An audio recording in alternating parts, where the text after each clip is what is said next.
Our next speaker is the President of the Russian Federation, His Excellency President Vladimir Putin, who, while he's not able to be with us, will address us via video.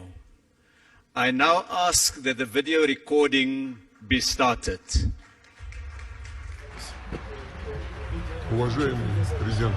Dear President Ramaphosa, dear friends, I'm pleased to greet the government and business representatives, experts and industry specialists who have gathered to this meeting of the BRICS Business Forum.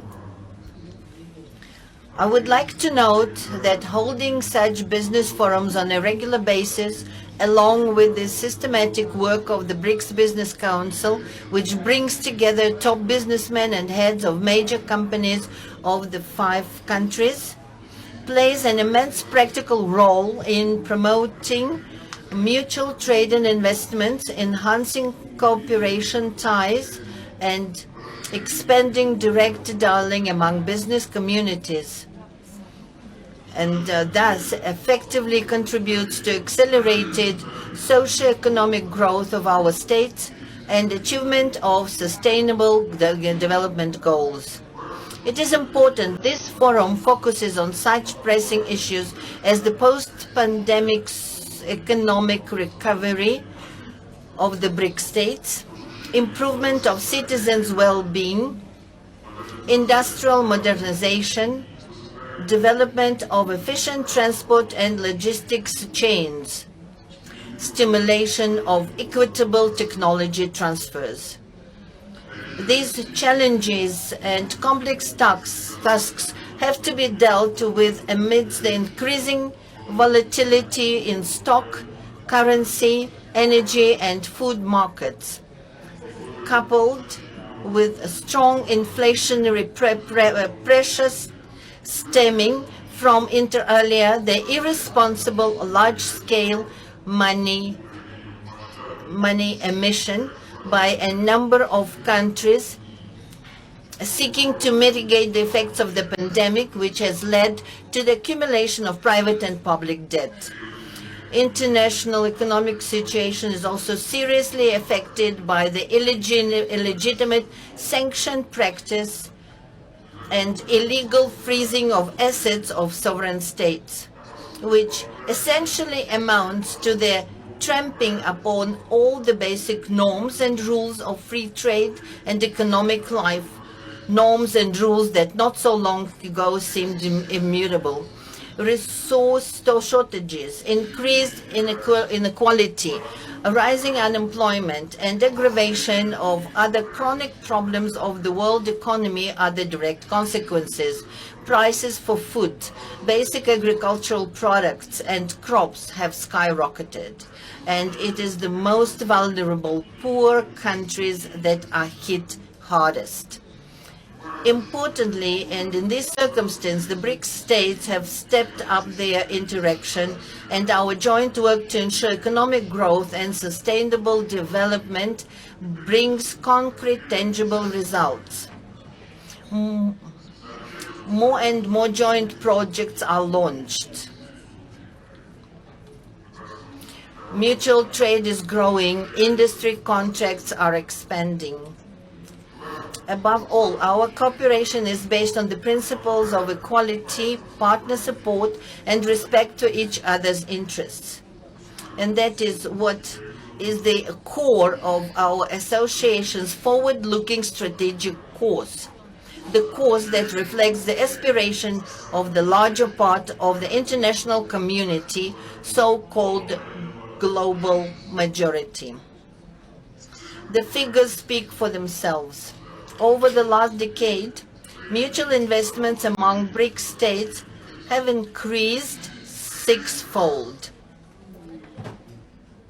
Their overall investment in global economy have doubled, and their total exports have reached 20% of the world's exports. As for Russia, the trade volume with the BRICS partners has increased by 40.5% and reaching the record of 230 even more than 230 billion. And the first half of this year, it grew by 35.6% as compared with the same period in 2022, and it reached 134.7 billion US dollars. I would also like to point out that the share of the BRICS countries, with their population totaling more than 3 billion people, now accounts to nearly 26% of the global GDP. And our 5 countries are ahead of G7 in terms of purchasing power parity, with 35.1% against 30% forecast for 2023. The objectives and irreversible process of dedollarization of our economic ties is gaining pace. We are working to fine-tune effective mechanisms of mutual settlements and monetary and financial control. As a result, the share of US dollar export and import operations within BRICS is declining. Last year, it was only 28.7%. In fact, this summit is to discuss the entire range of issues related to the transition to national currencies in all areas of economic cooperation between our 5 nations. The new BRICS Development Bank, which has already become a credible alternative to existing Western development institutions, has a great role to play in these efforts. It is only natural that enhancing connectivity and creating new resilient transport routes has become a shared priority in cooperation between our 5 countries.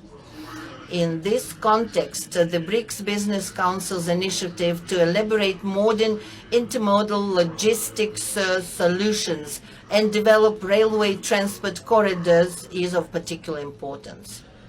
For this part, Russia actively works to redirect its traffic and logistics flows to reliable foreign partners, including BRICS states. Our flagship project include the Northern Sea route and the new international North-South transport corridor. These 2 major transport routes aim to provide the shortest and most cost-effective trade routes to link major industrial, agricultural, energy hubs with consumer markets. With regards to the Northern Sea route, I would like to emphasize that Russia has already adopted and launched a large-scale, multi-year plan to develop its infrastructure. We intend to build fuel terminals, hub ports, to ensure connections with the road and rail transport. Icebreaking fleet is expanding, first of all by commissioning nuclear-powered vessels that have no analog in the world. As for the North-South transport corridor, it will connect Russian ports of the Northern Seas and the Baltic, and with offshore terminals in the Persian Gulf and Indian Ocean, thereby providing opportunities to increase cargo transportation between Eurasian and African countries. Besides, this will certainly give impetus to developing new industrial, trade, and logistics facilities along those routes. Russia stands for greater cooperation within the BRICS on reliable and uninterrupted supplies of energy and food resources to the world markets. We are consistently increasing supplies of fuel, agricultural products, and fertilizers to countries of the global south, and making a significant contribution to strengthening global food and energy security, addressing acute humanitarian issues, and fighting hunger and poverty in the countries in need. All these issues in particular were discussed in depth at the recent Russia-Africa Summit. For example, last year, trade in agricultural products between Russia and African states grew by 10% and amounted to $6.7 billion US. In January, June this year, it increased by another record 60%. Our country is and will remain a responsible supplier of food to the African continent.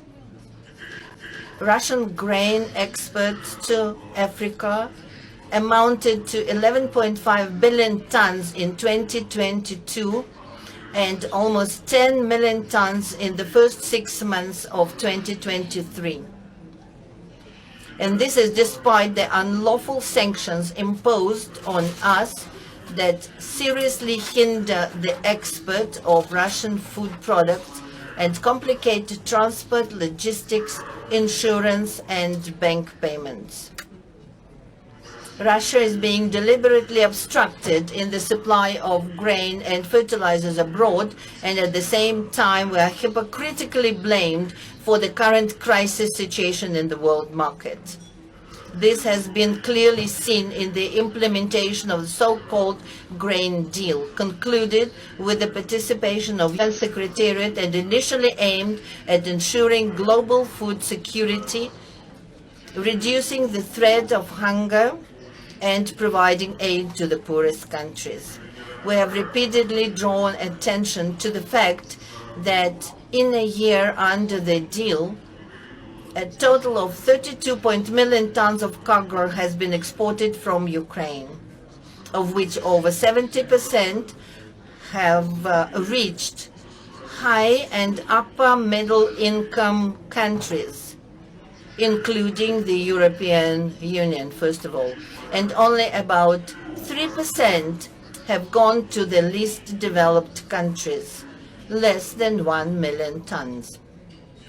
None of the terms of the so-called deal concerning the lifting of sanctions imposed on Russian exports of grain and fertilizers to world market have been fulfilled. Obligations to Russia in this regard have been simply ignored. Even our free transfer of mineral fertilizers blocked in European ports have been obstructed. In fact, that is purely humanitarian campaign that should not in principle be subject to any sanctions. With these facts in mind, since 18 July, we have refused to further extend the so-called deal, and we will be ready to get back to it, but to get back only if all obligations to the Russian side are truly fulfilled. I have repeatedly said that our country has the capacity to replace Ukrainian grain both commercially and as free aid to needy countries, especially since our harvest is again expected to be perfect this year. As a first step, we have decided to graciously provide 6 to 6 African countries 25 to 50,000 tons of grain each, with free delivery of these cargoes. Negotiations with the partners are going to an end. Among the priority lines of interactions, we see also further coordination of the approaches of the BRICS participants on the subject of supporting small and medium-sized enterprises. This is an important part of the overall economic agenda of the Group of Five, which implies the assistance of the widest circles of citizens involved in business regarding the issues of administrative and tax regulation, digitalization, electronic commerce, and participation in the value chains. I would note that thanks to the state support programs, the entrepreneurs from the BRICS countries successfully adapt to the constantly changing situation in the global market.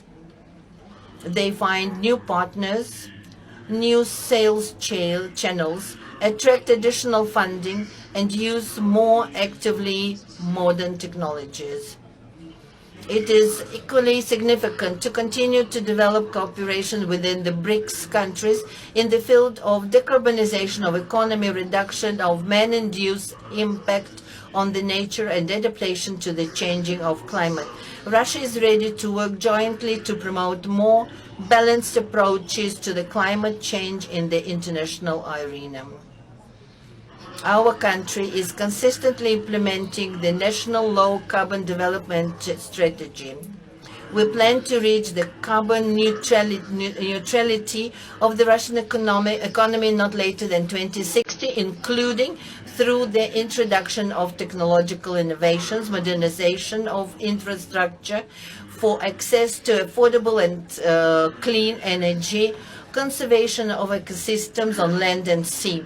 We believe that the implementation of the climate goals can be facilitated by a variety of technologies, including those that have been in use for a long time already, such as nuclear generation, hydropower, gas motor fuel. To sum it up, I would like to reiterate that the multifaceted partnership and cooperation within the BRICS is not only makes a significant contribution to ensuring sustainable growth of our states, but also generally promotes the healthy global economy and successful achievement on the global development goals and targets said by the UN to fight poverty, expand people's access to quality health care, eradicate hunger, and improve food security.